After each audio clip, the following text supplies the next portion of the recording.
unlocking answers to your most sought-after questions. What's in the Knowledge Vault today?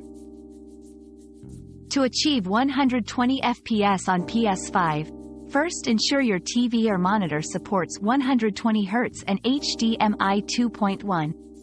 In your PS5 settings, go to Screen and Video, then Video Output, and set the Enable 120 Hz output to Automatic.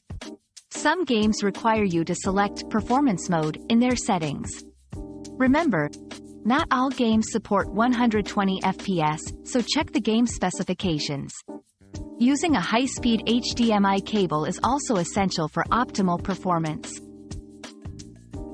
Your daily dose of discovery ends here, but the journey of learning never stops. Subscribe and join us again for more answers tomorrow.